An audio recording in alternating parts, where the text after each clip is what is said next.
যত প্রভাবশালী হোক, দুর্নীতির তদন্ত হবে বললেন কাদের।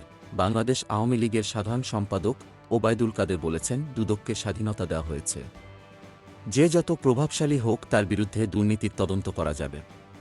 তদন্ত শেষে মামলা করা যাবে, মানে বিচারের আওতায় আসবে। মঙ্গলবার 18 জুন রাজধানীর ধানমন্ডিতে আওয়ামী লীগের সভাপতি শেখ হাসিনার রাজনৈতিক কার্যালয়ে এক সংবাদ সম্মেলনে তিনি এসব কথা বলেন। ওবায়দুল কাদের বলেন, আসাদুজ্জামান মিয়ার বিরুদ্ধে দুদক তদন্ত করেনি। তার ব্যাপারে কি করে জানব? সরকারের নজরে আসার আগে সরকার কিভাবে ব্যবস্থা নেবে?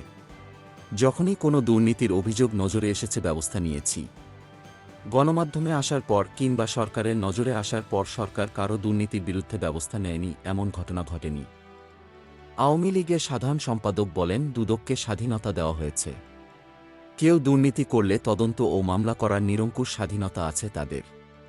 যার বিরুদ্ধে দুর্নীতির তদন্ত হয়নি সে বিষয়ে কথা বলে অন্ধকারে ঢিল ছুড়ব কেন? সেন্ট মার্টিন ইস্যুতে বিএনপি মহাসচিব মির্জা ফখরুল ইসলাম আলমগীরের বক্তব্যের বিষয়ে বিরোধিতা করেছেন ওবায়দুল কাদের।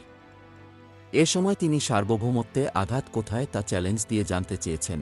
ওবায়দুল কাদের বলেছেন, মূল্যস্ফীতির কারণে ঈদের আনন্দম্লান হয়েছে এমন চিত্র বাস্তব নয়।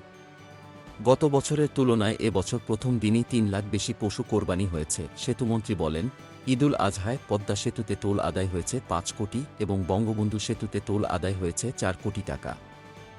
১০% মতো মূল্যস্ফীতি আছে দেশে। এটুকু পরিস্থিতি থেকে উত্তরণের জন্য বঙ্গবন্ধু কন্যা শেখ হাসিনার নেতৃত্বে সরকার আন্তরিকতার সঙ্গে কাজ করে যাচ্ছে।